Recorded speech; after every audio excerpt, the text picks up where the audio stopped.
Hello everyone, and welcome back to Game Easy, Roll Good. Today we're going to continue our look at the Ranger. It might be my last video on Rangers for a while. I've been doing quite a few of them, but this is kind of inspired by some of the comments I had on my last video about the Beastmaster Polearm of Strength Ranger, about what I thought about the other Ranger subclasses, namely the Hunter, the Gloomstalker, and the Fey Wanderer, and how those scale in comparison to the Beastmaster.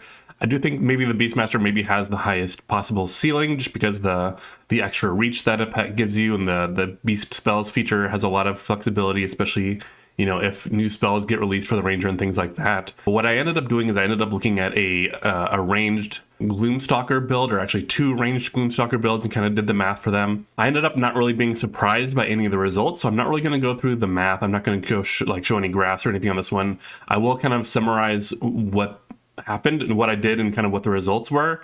But that wasn't the interesting thing to me. The interesting thing to me was Hunter's Mark and kind of how good it stayed. And I wanted to kind of pull Hunter's Mark out and really go into it. So that's what this video is about. But before we get to that, if you are a new viewer to this channel or a returning viewer who hasn't hit that subscribe button yet, please consider hitting that subscribe button either now or sometime during this video if you like what you see and you want to see more. I'd really appreciate that. But all of that aside, let's go ahead and just jump into it and kind of see what I was working with. So starting off again, I said I was looking at two different builds, dual wielding hand crossbows versus a heavy crossbow Gloomstalker. Chose the heavy crossbow and as opposed to the longbow specifically because it has the push mastery. I'll talk about that in a second here. The things that were the same between the two builds is that they both started with 17 dex and 16 wisdom. They both had the lucky feat from whichever background it was that I chose that gave me a plus to dex and wisdom. They both took crossbow expert at level 4. They both have 100% occurrence on the level 11 Stalker's Flurry Sudden Strike feature, which is sort of like a cleave feature that when you use your Dread Ambusher, I can't remember the exact name of it, but the thing that gives you additional damage on some of your attacks, when you do that, you have the ability to make an additional attack against a creature within 5 feet of the original. So I assume that they can do that all the time, and that is why I chose the heavy crossbow, because it has the push mastery, so you can push monsters next to each other to benefit from that. And then they both took the Boon of Irresistible Offense at level 19. It's worth noting that the Boon of Combat Prowess was pretty similar as far as the numbers go, but since we get basically permanent advantage from while using Hunter's Mark, the Irresistible Offense kind of ekes it out just barely. As far as what's different between each builds, the hand crossbow build took Sharpshooter at level 8, plus 1 dex, plus 1 wisdom at level 12, and then just any plus 1 wisdom general feat at level 16. I don't know if there's any that could really increase your damage, but if there was one, I didn't want to make that assumption for anyone. And then for the heavy crossbow Gloomstalker, of course, we take Great Weapon Master at level 8, plus 2 dex at level 12, plus 2 wisdom at level 16. Nothing too fancy going on there. And then as far as how it went in tier 1, from levels 1 to 3, they weren't great. That's not really a surprise here because we're not taking advantage of any multiple attacks from dual wielding or anything like that. As soon as we get to level 4 and we get Crossbow Expert, and we have the bonus action attack with hand crossbows actually do surprisingly well. And that, of course, stays when you get extra attack as well. From level 6 to 12 in sort of our tier 2, early tier 3 play, hand crossbows generally do actually surprisingly well. Because of that extra bonus action attack, even though they do less damage when you don't have the ability to benefit from Great Weapon Master. I did notice that around level 9, the hand crossbow started to taper off and kind of fall behind a bit, and I think this was kind of for a couple reasons. One, just that dual wielding does tend to plateau early once it gets its main stat up to max, which it isn't at this point. We don't get that way until level 12. But also that unless it was using a more powerful concentration spell like a Summon Fey or something like that, not only is the damage starting to plateau, but also a lot of the instantaneous spells that you could be using, like your Hail of Thorns, your Lightning Arrows, things like that, these all require your bonus action. Even, you know, casting Hunter's Mark requires your bonus action. Moving Hunter's Mark requires your bonus action. And because the dual-wielding hand crossbows doesn't have the Nick mastery to benefit from, unless you're doing this weird kind of melee hand crossbow build, which isn't necessarily the most optimal thing to do, you always have to use your bonus action to make that offhand attack. So you just end up having so many conflicts, specifically with the Ranger class, that you have this huge opportunity cost anytime you want to use a spell that requires your bonus action, whereas the heavy crossbow just doesn't have that at all. Then from levels 13 to 16 in your tier 3 of play, hand crossbows definitely start falling behind visibly. The heavy crossbow starts pulling ahead, and then this is solidified definitely from 17 to 20, where as far as this build goes, is at least the heavy crossbow is just noticeably ahead at this point. The hand crossbow isn't really comparing. Notably, the heavy crossbow is still about 21% behind the Beastmaster, Polearm Master, Strength Ranger that I showed last week. So I thought that was kind of an interesting split, and I'll talk about that more towards the end of the video. But again, none of the math here was surprising to me. I will say that, hand crossbow staying relevant throughout the main levels that the game is usually played, I think was actually kind of surprising, actually. But the real big surprise to me was Hunter's Mark. Because Hunter's Mark stayed relevant for a surprisingly long time. Other concentration spells often barely kept up with Hunter's Mark, or they weren't even, even if they were better, it's like, why would I waste this spell slot for such small gains when I could save it for something else, especially since we have free casts of Hunter's Mark. We get up to 6 by the end of the game. We start with 2. We get 3 and 4 pretty quick. And then eventually you can't even lose concentration from taking damage, making it easier to carry from one encounter to the next. So it's even more efficient that way. And then, like I said, you eventually just have enough free cast that it's basically you're never going to have to spend a spell slot on it, which means you have those spell slots to do other things that don't require your concentration. And then by the time you get to level 17 and you have Precise Hunter, which is the feature that gives you advantage on all attacks against the marked target, it's basically the best spell in the game. And again, we'll look at that in a little bit. So what am I talking about here? Let's go ahead and get started and look at it. So starting with level 1 spells, we have these tables here. So on the left-hand side, of course, you see the name of the spell. And then we have basically 4 rounds of combat, turn 1, turn 2, turn 3, turn 4. And then we have a total on the right side. If the total has something in parentheses next to it, that is that spell's total minus the contribution from Hunter's Mark. So basically minus the opportunity cost of not casting Hunter's Mark instead. So if it's positive, that spell is theoretically better than casting Hunter's Mark. If it's negative, then it's theoretically worse than casting Hunter's Mark. So starting at level 1 spells, we have before extra attack and after extra attack. We're kind of assuming that we're leveling up in this way, that we only have access to level 1 spells. We have Ensnaring Strike as sort of our only comparable single target concentration spell. Ensnaring Strike, you have to hit the target, then they have to make a saving throw to not be restrained. If they are restrained, then they continue to be restrained and they can make a save on each of their turns. And at the beginning of their turn, they also just take 1d6 piercing damage. And we notice that if it lasts for the full 4 rounds of combat, if you do it on turn 1, that it, marginally better than Hunter's Mark in this way, although I think it's unlikely that it would actually last that long. It is a good spell to set up, more damage from you and your team. You don't really use it to increase your own damage. It's for the control and the teamwork advantage. But for that reason, it's also just unlikely that it will ever last 4 rounds, not only because the creatures may be more likely to save, but also because that creature is more likely to die before the combat is over, essentially. Moving on to level 2, we're working with basically just Summon Beast. I probably could have done something with Spike Growth, since we are specifically using the heavy crossbow. That is the framework for all of these Hunter's Mark analysis. I should have mentioned that in the first one. I apologize for that. But we're just looking at Summon Beast at level 2 as a single target concentration spell. We also picked up Great Weapon Master, so our accuracy is just a little bit less. We can see that Hunter's Mark at this level is doing 19.6 damage over the 4 rounds of combat, so basically just under 5 DPR. But then if we pre-summon a Summon Beast, if we cast it before combat, so we don't have to cast it on our first turn, it does about 24 damage because it just has the 1 attack that it makes. So that's about basically 6 DPR. And then if we cast it on turn 1, we're actually negative in this way. Instead of casting Hunter's Mark, like noticeably negative, to the point where it's just not even worth casting Summon Beast if you are already in combat. But then I was like, okay, well, notably, this isn't that far ahead. Hunter's Mark isn't that far ahead of a pre-summon Summon Beast. So like, what if I, instead of casting Summon Beast, I said, okay, well, what if I'm just using Hunter's Mark and I spend this level 2 spell on something else, and the only real consideration for single target damage, at least, is an upcasted Hail of Thorns.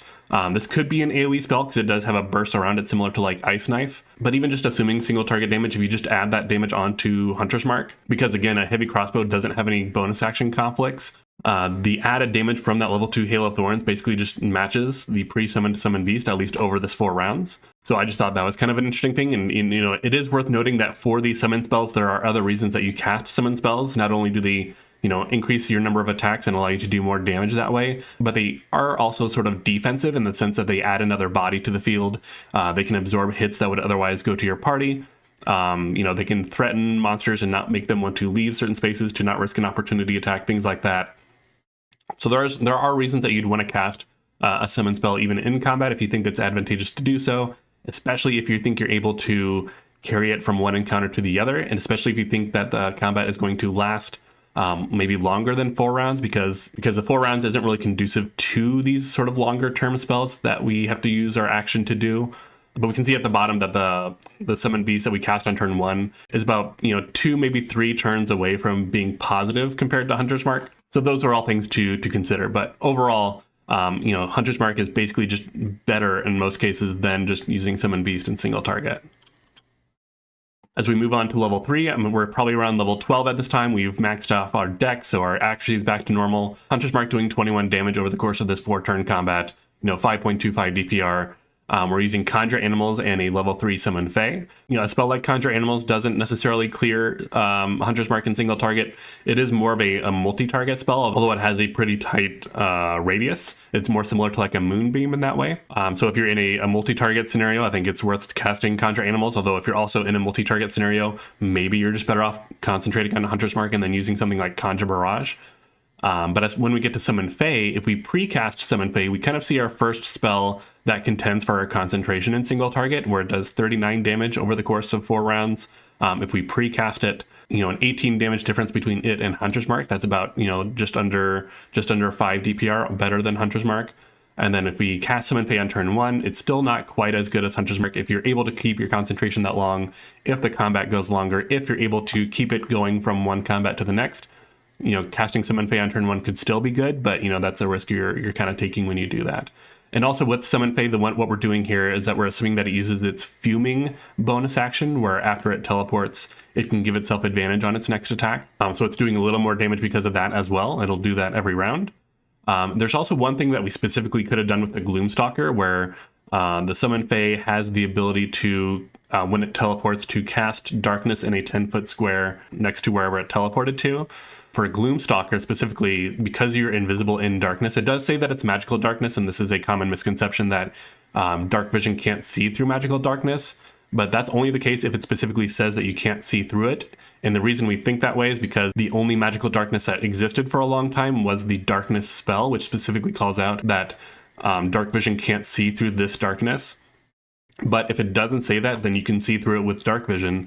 So if you're a Gloomstalker and you have that darkness cast over you, it's basically like casting invisibility over you, because you're invisible in darkness to creatures that rely on dark vision. So that is a possible combo that you could set up that way. So that's worth noting as well. We didn't do that here because I didn't want to make that assumption. I could have, since we are specifically looking at a Gloomstalker, but not every build that uses Summon Fae is a Gloomstalker. But even if you're not a Gloomstalker and you just have dark vision and you're fighting enemies that don't, and they don't have any other sense to see you in that darkness, then the same sort of advantages could be made for you. Moving on to 4th level spells, this is when we finally get to a point where basically every spell at this level is better than Hunter's Mark by even small margins.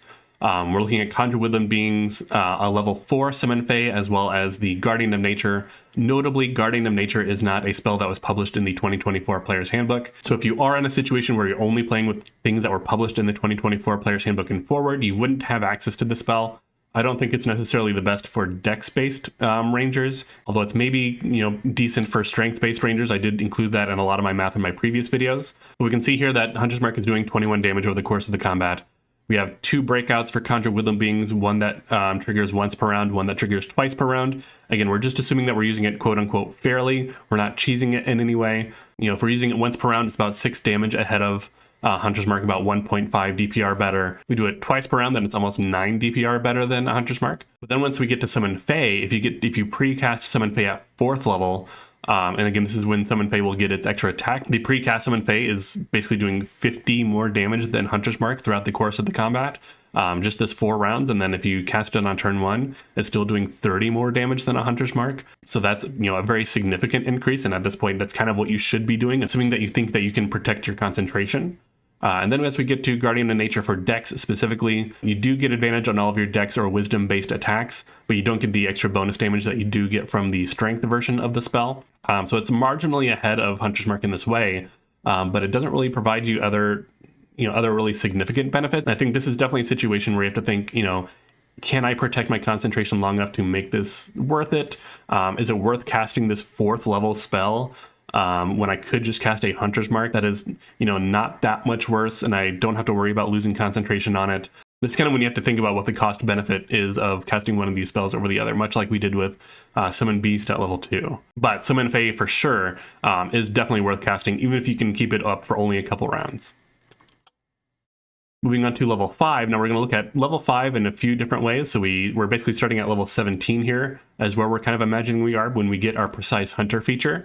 This is the one that gives us advantage on all attacks against the marked target while using Hunter's Mark. So our Hunter's Mark contribution is not only the d6 of damage per attack, but it's the difference between attacking with advantage and not attacking with advantage, assuming that we have no other outside source of advantage. So we're looking at a level 4 Summon Fae still, because that one was so good, and we're not going to upcast it to 5th level. It does technically do a little more damage if we do it that way, but I just don't think it's worth it. And then we're also going to look at Swift Quiver, which is a bonus action spell that when you cast it as a bonus action in 2024, you get 2 extra attacks, and then every subsequent action you can use your bonus action to make 2 attacks.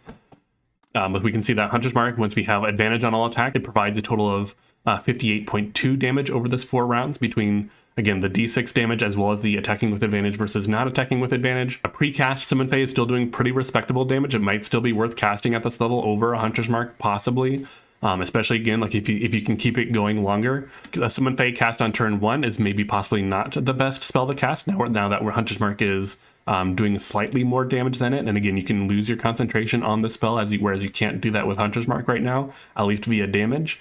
And then Swift Quiver is only marginally ahead of Hunter's Mark. And this is a 5th level spell. And this was like in my head, like a signature spell for the Ranger.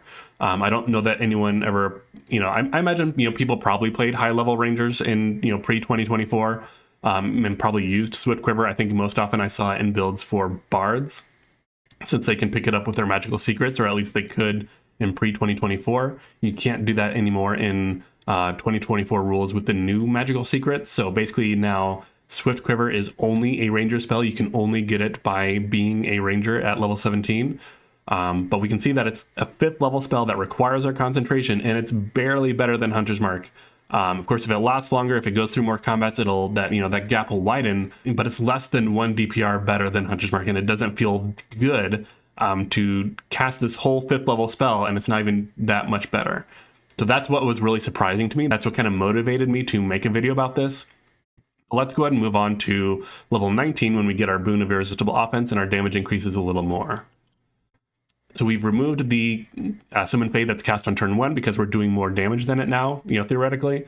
Hunter's Mark goes up to 66.6 extra damage because the Boon of Irresistible Offense increases our damage when we crit. And because we're always attacking with advantage, we crit, basically twice as often. The level 4 pre-summoned Summon Fae is still doing slightly better, just about 2.5 DPR better than the Hunter's Mark. Still technically better, although that gap is closing. There's actually no noticeable change with Swift Quiver, still doing 2.8 average damage over the 4 rounds of combat. But then let's go ahead and move on to level 20 when our Hunter's Mark becomes a D10. So now that our Hunter's Mark is not only a D10, it gives us advantage on all attacks against the marked target. We can't lose concentration on it from damage. We can see that Hunter's Mark is providing a total of 82.8 total damage over the course of that combat, again, from the D10 and from the difference of attacking with advantage versus not attacking with advantage. We now are doing more damage than the pre-casted level 4 Summon Fae. It's a very small increase over that spell, but again, we can't lose concentration on Hunter's Mark. We're very much more likely to carry it from one combat to the next if we're in sort of a dungeon crawl scenario. And then for Swift Quiver, we're actually much better than Swift Quiver at this point. And this was what really, really surprised me, is that we cleared Swift Quiver by so much. The old guidance would have been that it's better to attack twice without advantage than to attack once with advantage, because it's 2 chances to hit, 2 chances to crit. But again, on paper here, we can see that that's not necessarily the case in this specific situation. So when I noticed this, I was like, okay, let's think back to kind of my earlier videos when I talked about the 4 verticals of dealing damage. And again, for people who didn't watch those videos, what I mean by the 4 verticals of dealing damage is all the ways that a martial character has to increase their damage output, which is either to increase your damage dealt, increase your number of attacks, increase your accuracy, or increase your critical strike chance. So for Hunter's Mark, we can see that it just increases damage dealt. Ensnaring Strike does a little bit of damage, but mostly increases your accuracy and critical strike through Restrained and Advantage. Summon Beast just increases your number of attacks. Conjure Animals increases damage. Levels 3 and 4 Summon Fae increase your number of attacks, just like all summon spells do. Summon Fae can also increase either its accuracy, or in certain situations it can increase your accuracy by casting darkness over you if you have dark vision and the enemy doesn't. Conjure Wither Beings just increases your damage, although it is very good at increasing your damage. Guarding the Nature Dex just increases our accuracy and critical strike chance through advantage. Swift Quiver just increases our number of attacks.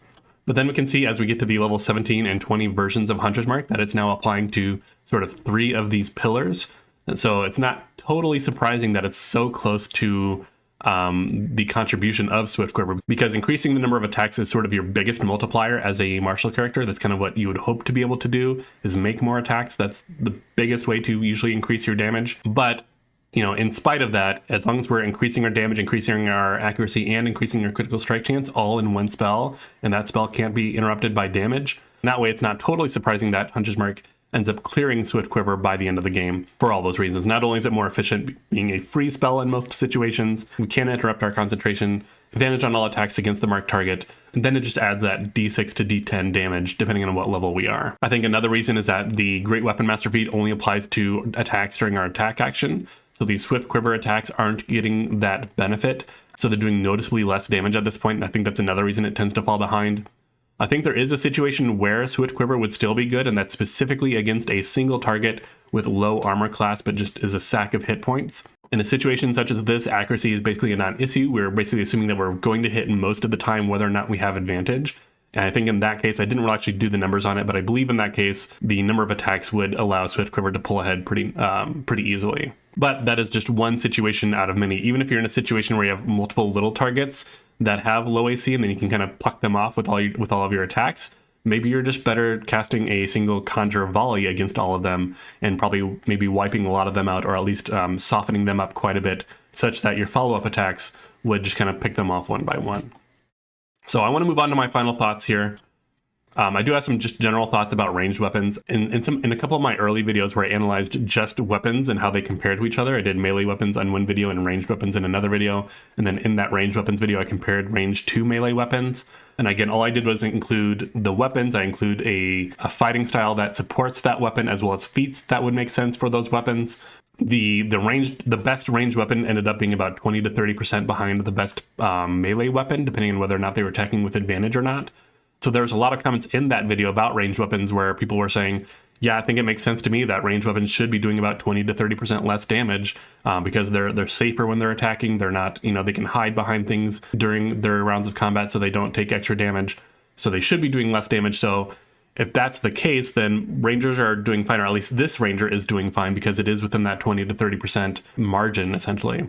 But in that same vein, if we take a look at another build like Treant Monk's Heavy Crossbow Assassin Rogue that used True Strike, that one performed extremely well, especially by the end of the game. It was basically on par or just up there with the Berserker Barbarian. In that case, we can say, okay, well, this build is then overperforming, right? Because it's doing as much damage as this melee build, but it's a range build. So if range builds should be doing less damage, why is this build doing more damage? And maybe it needs to be, I'm not saying it needs to be nerfed, but if we're saying that ranged weapons should be doing less damage, then that build is technically overperforming.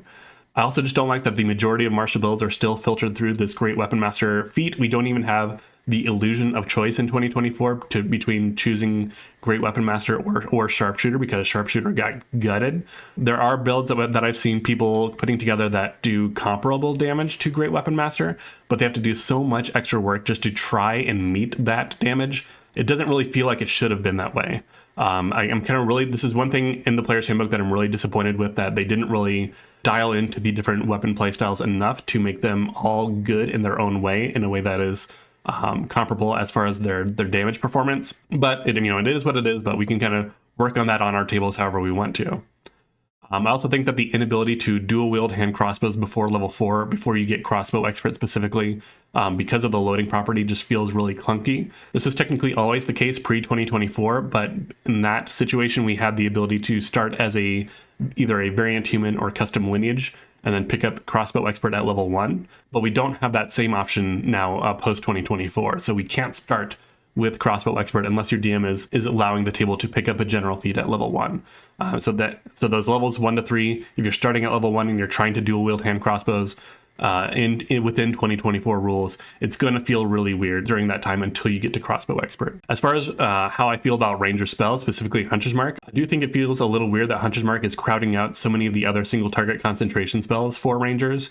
You have a lot of different spells that we looked at, and most of them, if they're better, they're only marginally better. Then once you get to the point where Hunter's Mark can't be interrupted by damage, as far as concentration goes, it's kind of not even worth casting spells that are higher level and have only marginal DPS increases. So you're only really looking at maybe Conjure with the Beings and Summon Fae as being possible contenders for Hunter's Mark. Everything else just doesn't do enough damage to really feel like it's worth it.